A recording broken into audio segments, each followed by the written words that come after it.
The air in courtroom 209 was charged with intensity as Judge Richard Lane, his silver hair gleaming under fluorescent lights, locked eyes with Representative Jasmine Crockett. At 43, the Congresswoman stood unflinching in her bold purple suit, gripping the podium as though drawing strength from it. Moments earlier, opposing counsel had launched a brutal personal attack, mocking her as a politician pretending to be a lawyer and insisting she had no business handling a case of such magnitude. The insult rippled through the crowd, but the silence that followed was even heavier. Then, to everyone's shock, Judge Lane removed his glasses, leaned forward and said softly, "Counselor, I have seen enough." The room froze, but instead of reprimanding her, his words would soon turn Jasmine Crockett from an underdog into the defining voice of the courtroom.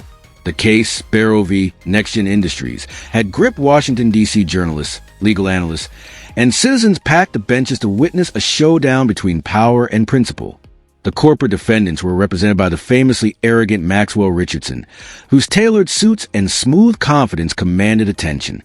Across the aisle, Crockett stood alone, no entourage, no aides, just conviction. Before Congress, she had been a civil rights attorney, known for defending people who couldn't defend themselves. This case was personal. Ordinary workers standing up to systemic discrimination. Judge Lane, a 73-year-old veteran jurist appointed by President George W. Bush, had seen countless lawyers crack under pressure. Richardson, brimming with arrogance, made one last jab before opening arguments. "Your Honor," he sneered, "I just hope opposing counsel's extracurricular commitments don't distract from the seriousness of this case." Lane's gaze hardened. "I will be the one to determine competence in my courtroom," he said. The jab backfired. Richardson's opening was theatrical and polished, painting NextGen as an innocent corporation under attack by an ambitious politician. "This is not Congress," he declared to the jury.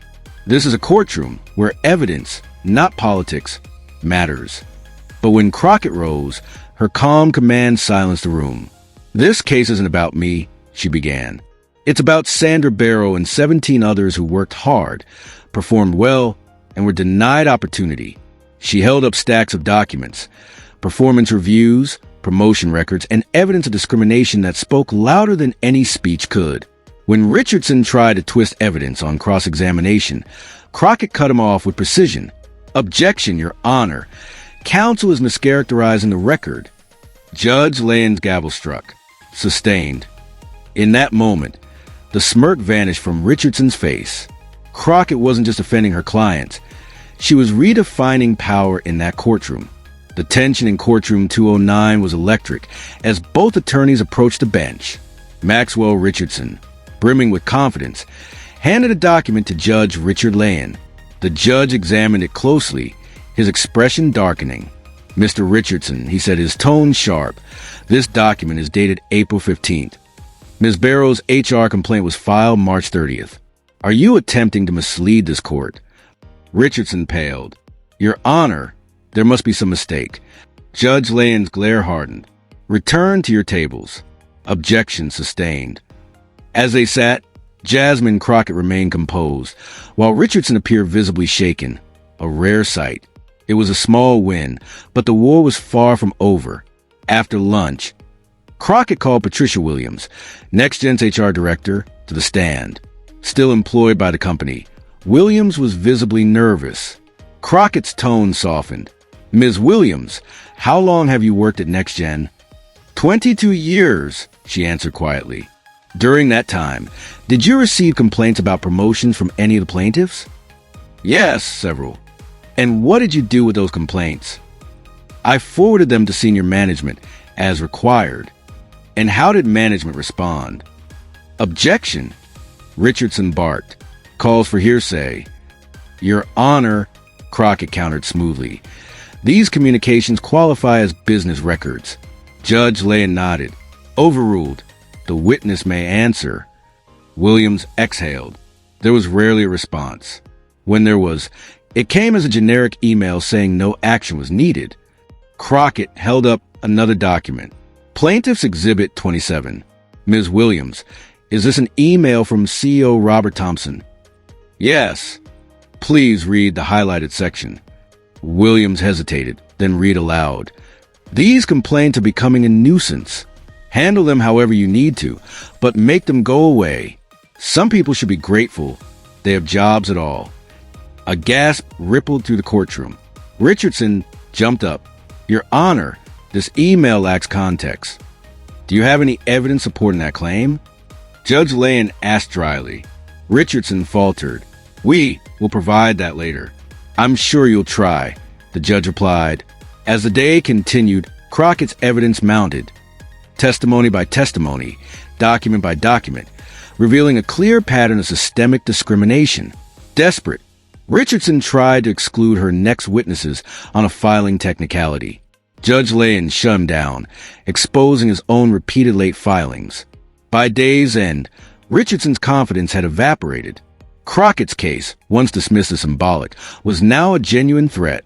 And as day two began, she called a surprise witness, James Martinez, a former NextGen vice president, whose testimony would send shockwaves through the courtroom. The courtroom fell silent as Representative Jasmine Crockett stepped forward, her calm presence commanding the room.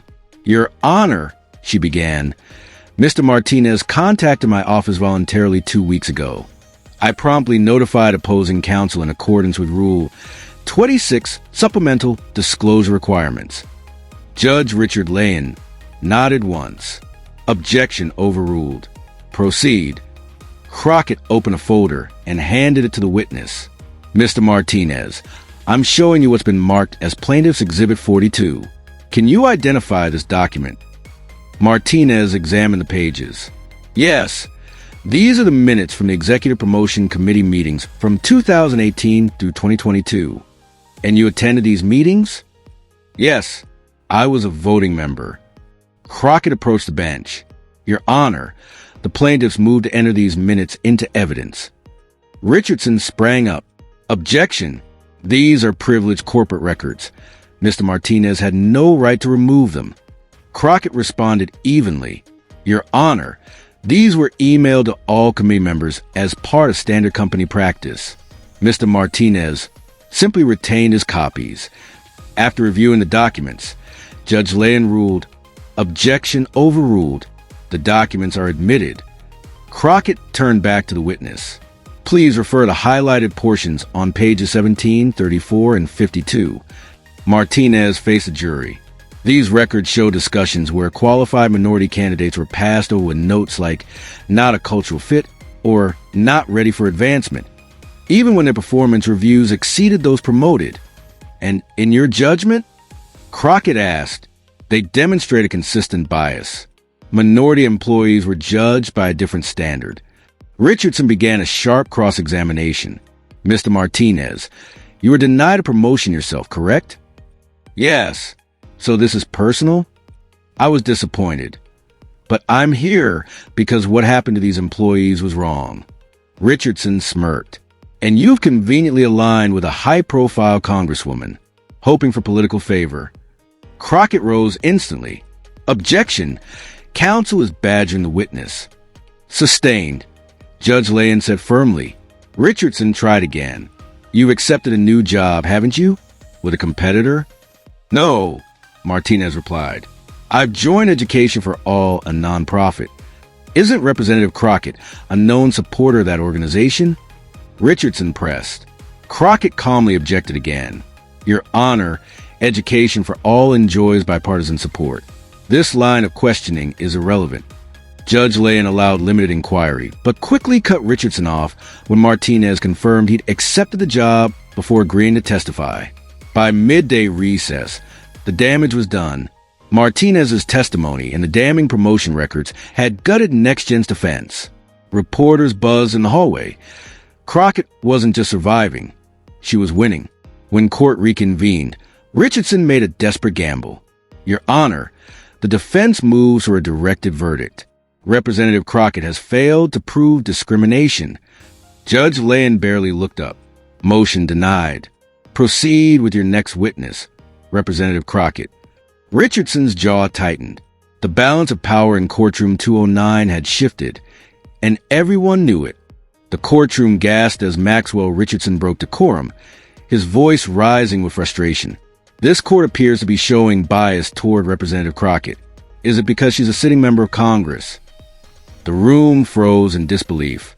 Questioning a judge's impartiality so openly was a dangerous move, a last resort from a lawyer watching his case collapse. Judge Richard Land's face hardened. Mr. Richardson approached the bench. The attorney obeyed, visibly shaken. The judge leaned forward, his voice low and steely. Counselor, you are dangerously close to contempt. I have ruled on evidence and argument. Nothing more. Conduct yourself professionally, or I will take appropriate action. Richardson returned to his seat, chastened but fuming. Crockett continued methodically, calling former NextGen employees whose testimonies exposed systemic discrimination.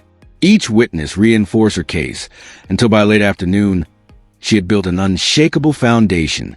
Just as she prepared to rest, Richardson made one last desperate strike. Your Honor, he declared, the defense moves to dismiss Representative Crockett as counsel for misconduct. She improperly obtained confidential company documents and is using this trial for political gain. A murmur swept through the courtroom. It was a stunning personal attack. Crockett remained calm. Judge Land turned to her. Representative Crockett, do you wish to respond? She rose, poised and unflinching. Yes, Your Honor. Every document entered into evidence was obtained through lawful channels. Mr. Martinez retained corporate emails distributed to him directly. Personnel files came through discovery. As for my congressional role, I have practiced law for 15 years and maintained my license in full compliance with House ethics rules. I filed formal disclosure with the Ethics Committee before accepting this case. Their written approval is on record. She held up the document. Richardson's face drained of color. Crockett continued, voice firm. This motion isn't about ethics. It's an attempt to distract from overwhelming evidence. When you can't win on facts, you attack character. Silence fell. Judge Land slowly removed his glasses, his tone solemn yet resolute. Mr. Richardson's motion is denied, utterly without merit and bordering on sanctionable. Furthermore, he continued, turning to Crockett, I want the record to reflect that in 3 decades on a bench, I have rarely witnessed such preparation, professionalism, and ethical clarity. You have represented your clients with excellence. Gasps rippled through the courtroom. Judge Land's voice deepened. The suggestion that Representative Crockett is less capable because she serves in Congress is not only false, it is offensive to this court. The gavel struck sharply. Court is adjourned. As Crockett gathered her files, reporters rushed outside.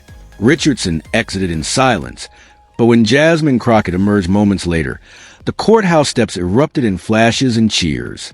In a single ruling, Judge Land hadn't just offended her. He had redefined what respect looked like in an American courtroom. Sandra Barrow, the lead plaintiff, stood beside Representative Jasmine Crockett on the courthouse steps, their shoulders touching in solidarity. Representative Crockett. A reporter called out, "What is your response to Judge Lean's remarks?" Crockett's reply was calm yet powerful. Judge Lean is a respected jurist known for his fairness. His words remind us that what matters in a courtroom isn't status or title, but preparation, respect for the process, and dedication to justice. When asked if she would seek sanctions against Mr. Richardson, she replied, "My focus remains where it's always been, on securing justice for these brave plaintiffs. Everything else is secondary." Across the nation, reactions poured in. Legal commentators called the moment historic. Analyst Parker Davidson admitted on his podcast, "I doubted whether a sitting Congresswoman could manage such a complex civil rights case." Today, Crockett redefined what's possible. Hashtags like hashtag Judge Lean Knows trended nationwide, as law professors and journalists hailed the trial as a lesson in professionalism and ethics. That night, NextGen's legal team called Crockett, ready to settle. The next morning, Judge Lean announced the case had been resolved. NextGen agreed to a $42 million fund, sweeping diversity reforms, and public acknowledgement of past discrimination. For Sandra Barrow and her co-plaintiffs, it was more than financial victory. It was validation. "People said we couldn't win," Barrow told Crockett through tears. "But you believed in us." Within weeks, law schools began teaching the Lean standard. emphasizing preparation, ethics, and fairness over pedigree or position. The American Bar Association cited the case in its ethics updates. For Crockett, the impact was career-defining. Her name even surfaced on early lists for a Supreme Court vacancy. The case changed how America viewed its courtrooms. Richardson's downfall and Crockett's composure sparked conversations about bias and who truly belongs in the halls of justice. Legal analyst Sophia Washington summarized it best. Judge Lean's praise wasn't about politics. It was about expanding our idea of excellence in the law. Months later, Judge Lean reflected at a judicial conference. In my courtroom, your preparation and ethics matter, not your background or title. Representative Crockett exemplified that. For countless young lawyers, that trial became a beacon, a reminder that integrity, preparation, and courage can still triumph over prejudice.